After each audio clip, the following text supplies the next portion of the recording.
a firefighter who just worked a 48-hour shift, whose wife died from cancer 8 months ago, who's trying his absolute best to be both mom and dad to his 7-year-old daughter, comes home exhausted at 6 a.m. and parks his personal truck slightly, and I mean slightly, in front of his neighbor's house because his own driveway is blocked by his daughter's babysitter's car, and within 30 minutes this woman calls a tow truck, has his vehicle impounded, and when he frantically asks her why she'd do that to someone she's known for 3 years, she looks him dead in the eye and says, "Rules are rules, and your problems aren't my concern," only to have the fire chief show up at her door 3 days later with a $2,000 bill for emergency response, delays, and a community that turned its back on her so completely that she ended up moving away in shame.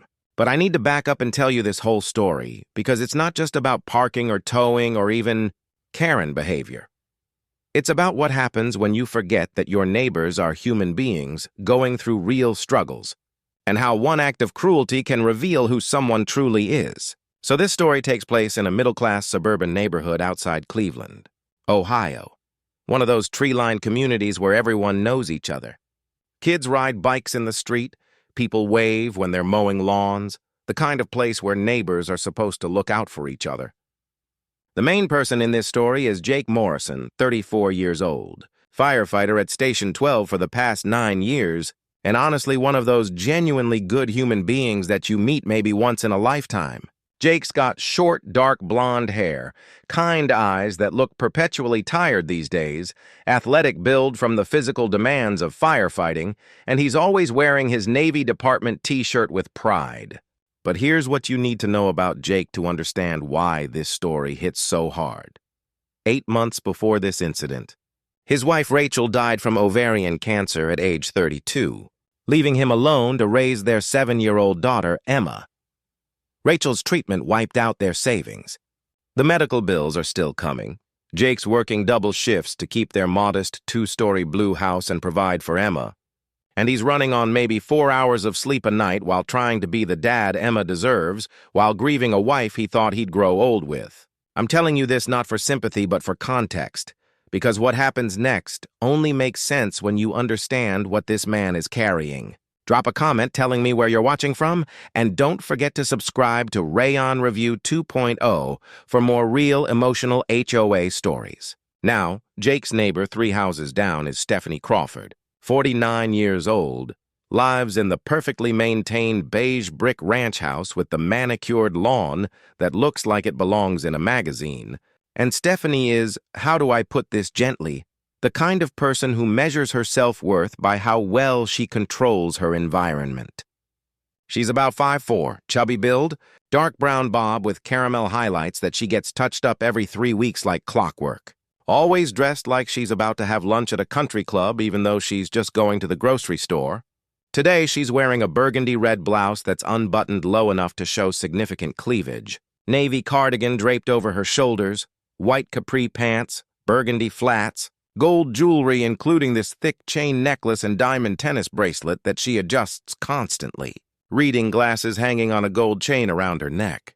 Stephanie's been the self-appointed neighborhood standards keeper for the 5 years she's lived there, which basically means she notices everything and comments on most of it. Your grass is too long, your trash cans are visible from the street, your kids left toys on the lawn, your car's parked 2 inches over an invisible line she's drawn in her mind. Most neighbors just tolerate her because it's easier than engaging, but she's never been outright cruel. Annoying, yes, but not cruel. Until this particular morning. So Jake finishes a brutal 48-hour shift at the station. They responded to a 3-alarm warehouse fire that took 18 hours to fully extinguish, then a car accident on the highway, then a house fire where they saved a family of 4. Barely slept between calls, and he's physically and emotionally drained. He drives home at 6 a.m. in his personal pickup truck, pulls onto his street, and sees that his driveway is blocked by his neighbor Mrs. Patterson's car. She's the retired teacher who watches Emma overnight when Jake works these extended shifts. Bless her heart, and she's probably asleep inside with Emma. Jake doesn't want to wake them by ringing the doorbell. Emma needs her sleep. Mrs. Patterson has been so kind helping him, so he does what any reasonable person would do. He parks his truck on the street. Now, technically, his truck is in front of his own property line, but the back end extends maybe 2 feet, into the space in front of Stephanie's house. There are no painted curbs, no official parking restrictions, no fire hydrants being blocked, just a regular residential street where people park all the time. Jake doesn't think twice about it because he's parked there before, other neighbors park there, it's a non-issue in a normal neighborhood. He trudges inside, hugs his daughter who's just waking up, thanks Mrs. Patterson, and collapses onto his couch still in his work clothes because he's too exhausted to even make it upstairs to bed. At 6:45 a.m., 45 minutes after Jake parks, Stephanie Crawford opens her front door to get her newspaper, sees Jake's truck with its back end near her property, and I watch the security camera footage that Jake's other neighbor shared later. You can literally see her face transform from neutral to offended in seconds. She doesn't knock on Jake's door to ask him to move it. She doesn't leave a note. She doesn't send a text. She pulls out her phone and calls her preferred towing company. This predatory tow service that charges $350 for the tow, plus $75 per day storage, and reports an unauthorized vehicle blocking her property. The tow truck arrives at 7:20 a.m., hooks up Jake's truck, and hauls it away while Jake is inside, sleeping the sleep of the utterly exhausted, with his daughter eating cereal and watching cartoons. Completely unaware his vehicle is being stolen from a legal parking spot. Jake wakes up around 11 a.m., groggy and disoriented, looks out the window to check if Mrs. Patterson has left yet, and his truck is gone.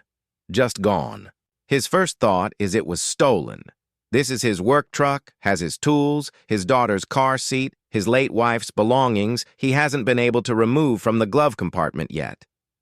He calls the police to report it stolen, and the dispatcher tells him, "Sir, according to our records, that vehicle was towed by Murphy's Towing at 7:20 this morning from 847 Maple Street at the request of the property owner." Jake is confused. Property owner? That's my street. I live there. Who requested it? The dispatcher gives him Stephanie Crawford's name and number. Jake's stomach drops. He immediately calls Stephanie, and I need you to understand the emotional state he's in. Panicked about his truck, confused why a neighbor would do this, exhausted from working 48 hours straight, and barely holding himself together emotionally on a good day. Stephanie answers on the third ring, and Jake can barely keep his voice steady. "Stephanie, hi, it's Jake Morrison from down the street. I just found out you had my truck towed this morning. I'm really confused. Was there an emergency or something? Was I blocking you from getting out?" And Stephanie, I want you to hear her exact words because they're burned into Jake's memory, says in this cold, dismissive tone, "Jake, your truck was parked in front of my property. I don't allow people to park there. It's very simple." Jake takes a breath. "Stephanie, I just worked a 48-hour shift. My driveway was blocked. I parked on the street like everyone does. I wasn't blocking your driveway or mailbox or anything. Could you maybe call the tow company and explain it was a misunderstanding? I'll move it right now, I promise. It's not a misunderstanding. You were parked illegally on my property." "It's not your property, Stephanie. It's a public street." "And I've parked there before. You've never said anything." "Well, I'm saying something now. You need to retrieve your vehicle from the impound lot. They're located on Industrial Drive, and I believe they charge by the day, so I'd suggest you hurry." Her voice is so matter-of-fact, so completely devoid of empathy or neighborly consideration. Jake feels something crack inside him. "Stephanie, you know what I'm going through. You know I lost Rachel. You know I'm barely keeping my head above water. Why would you do this? Why wouldn't you just knock on my door and ask me to move it?" And this is the moment that defines who Stephanie Crawford really is. She sighs like Jake is being inconvenient and says, "Jake, I'm very sorry about your wife, but your personal problems don't give you permission to break parking rules. Rules are rules, and frankly, your problems aren't my concern. Now I have things to do, so please don't park in front of my house again. If you're feeling this story, hit that like button and share this video to support Rayan Review 2.0. Jake hangs up because if he stays on the call, he's going to say something he'll regret. His hands are shaking, partly from exhaustion, partly from anger, partly from the crushing weight of being kicked when you're already down. He calls the impound lot, $350 to retrieve his truck. plus $75 for the 1 day it's been there. Total $425 that Jake absolutely does not have in his account right now. Because he just paid Emma's school fees and his late wife's remaining medical bills are on a payment plan. He calls his brother, who lives 2 hours away, explains the situation, and his brother immediately drives over with cash to help him get the truck back. While Jake waits for his brother, he's sitting on his front porch with his head in his hands, and his neighbor from across the street, Mr. Chen, comes over. "Jake, I saw what happened this morning. I saw the tow truck. I checked my security camera." "You weren't doing anything wrong, man. Stephanie called that in out of pure spite." Jake just nods, too tired and defeated to respond. Mr. Chen continues, "Listen, the neighborhood knows what you're going through. We all loved Rachel. We see how hard you're trying with Emma. What Stephanie did was cruel, and I'm going to make sure everyone knows about it." And Mr. Chen does exactly that. Within hours, the story spreads through the neighborhood like wildfire. Stephanie Crawford had Jake Morrison's truck towed while he was sleeping after a 48-hour shift saving lives, charged him over $400 he doesn't have, and when he asked her why, she literally said his dead wife and his struggles weren't her concern. The community reaction is immediate and visceral. Mrs. Patterson, the sweet retired teacher, goes to Stephanie's door and tells her she should be ashamed of herself. The family 2 doors down stops waving to Stephanie entirely. The teenager who used to mow Stephanie's lawn quits. People start parking in front of Stephanie's house deliberately, moving their cars before she can call a tow truck, but making the point clear: you don't get to weaponize towing against neighbors. Stephanie predictably doubles down. She posts in the neighborhood Facebook group about entitled people who think tragedy gives them permission to break rules, and how she was defending property rights. The post gets over 60 comments, and not a single one supports her. People share their own stories of times Jake helped them. He fixed Mr. Chen's fence after a storm. He drove elderly Mrs. Rodriguez to her chemotherapy appointments when her own family couldn't. He organized a meal train for the Johnson family when they had twins. He's literally the guy who shows up when you need help. And Stephanie tried to charge him $425 for parking on a public street. But here's where the story takes a turn that Stephanie never saw coming. 3 days after the towing incident, there's a knock on Stephanie's door at 4 p.m. She opens it, and standing there in full fire chief uniform is Chief Robert Hayes, 56 years old, gray buzz cut, 6'1", with the bearing of someone who's seen things and doesn't have patience for nonsense, Navy uniform with gold chief insignia, multiple service pins, American flag patch, looking very official and very serious. Stephanie immediately switches to her sweet voice because she respects authority when it's in uniform. "Oh, hello, officer. Chief, what can I do for you?" Chief Hayes pulls out a folder. "Ms. Crawford, I'm Fire Chief Hayes from Station 12. I'm here regarding an incident that occurred on September 14th at approximately 7:20 a.m., involving the towing of Firefighter Jake Morrison's vehicle." Stephanie's smile falters slightly. "Oh, well, yes, I had an illegally parked vehicle towed from in front of my property. I'm within my rights to—" "Miss Crawford, I'm going to stop you right there." The chief's voice is calm but has this edge that makes it clear he's not here for a debate. Firefighter Morrison's vehicle was legally parked on a public street. You made a false report to a towing company claiming it was on your property, which it was not. But that's actually not why I'm here. He opens the folder and pulls out several documents. "I'm here because your actions on that morning directly contributed to a delayed emergency response that could have resulted in loss of life." Stephanie's face goes pale. "What? No, I just had a truck towed. I didn't—" At 7:35 a.m., 15 minutes after Morrison's truck was towed, Station 12 received an emergency call about a cardiac arrest at 1247 Oakwood Drive, approximately 4 miles from here. Firefighter Morrison is one of our certified paramedics. We attempted to contact him for immediate response, but he was unreachable because he was dealing with the crisis you created. Our response time was delayed by 12 minutes while we mobilized alternative personnel. Fortunately, the patient survived, but those 12 minutes could have been fatal. Stephanie's mouth opens and closes like a fish. "But I didn't know there would be an emergency. I can't be held responsible for—" You're responsible for creating a crisis situation for a first responder who had just completed a 48-hour shift. You're also responsible for the financial and emotional harm you caused a widowed firefighter and his daughter. Chief Hayes pulls out another document. This is an invoice for $2,000. It represents the administrative costs, additional overtime, and resource reallocation required due to your interference with firefighter readiness. The city attorney has reviewed this and you have 30 days to pay. Stephanie actually laughs, this nervous, disbelieving laugh. You can't bill me for that. I didn't call 911, I didn't create an emergency, I just exercised my property rights.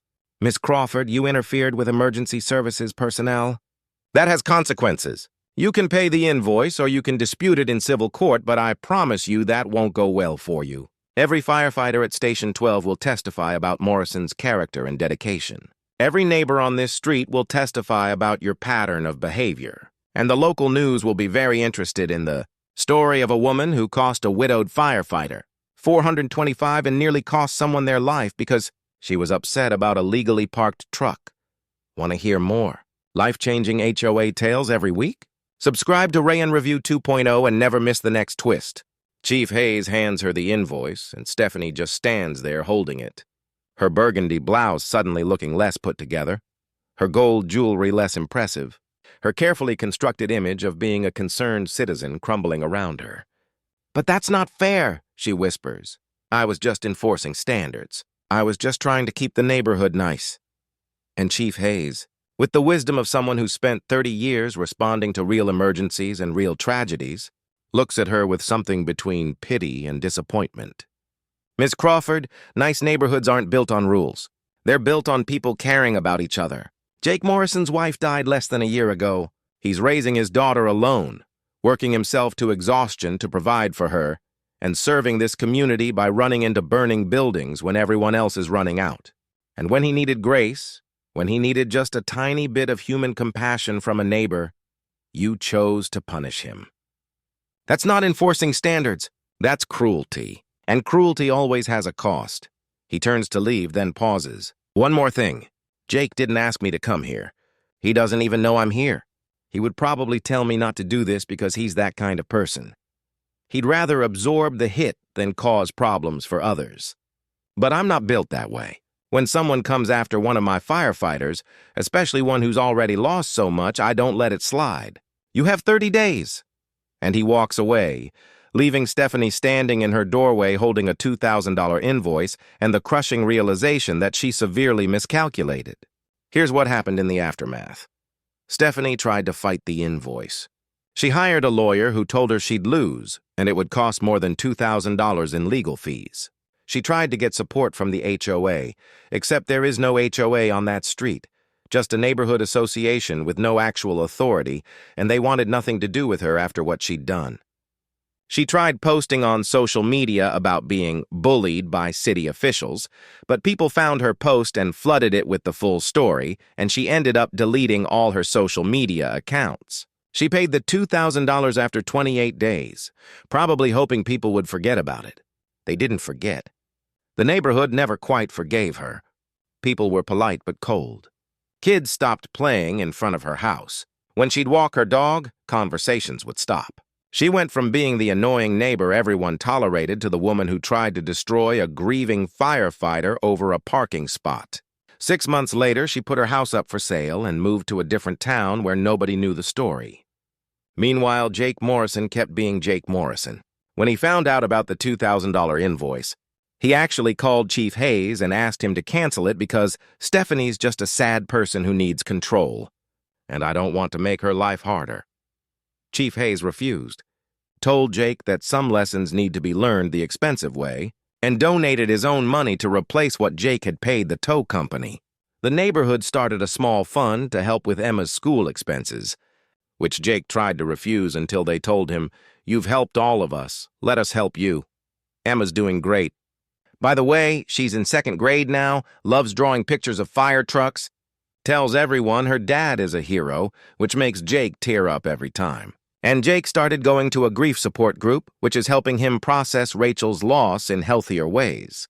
He still works too much, still runs on too little sleep, But he's learning that accepting help isn't weakness, it's community. So what's the moral of this story? What's the lesson that actually matters? It's this. Rules without compassion are just weapons you use to hurt people while pretending to be righteous.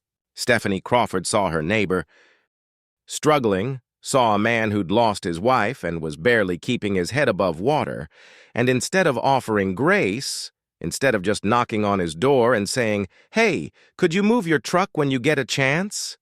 she chose to inflict maximum damage because she valued her sense of control more than she valued human kindness. And it cost her everything: her reputation, her community standing, $2,000, and ultimately her home. But more than that, she revealed something about herself that she'll have to live with.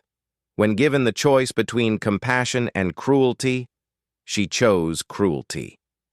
And the thing about small acts of cruelty is they echo. They spread. They define you. People remember how you treated them when they were vulnerable, and they remember what you did when you had the power to help or hurt. Stephanie had that power, and she chose to hurt. And the universe, in the form of a fire chief who loves his firefighters and a community that knows genuine goodness when they see it, said, "Not on our watch." There's another lesson here, too. Real heroes don't wear capes or demand recognition. They're the people working double shifts to provide for their kids while grieving privately. The retired teachers watching neighbors' children overnight, the chiefs who stand up for their teams, the communities that rally around good people when they're struggling. Jake Morrison never asked for help, never played victim, never even wanted Stephanie to face consequences. But his character spoke so loudly that people couldn't help but respond. That's what real strength looks like.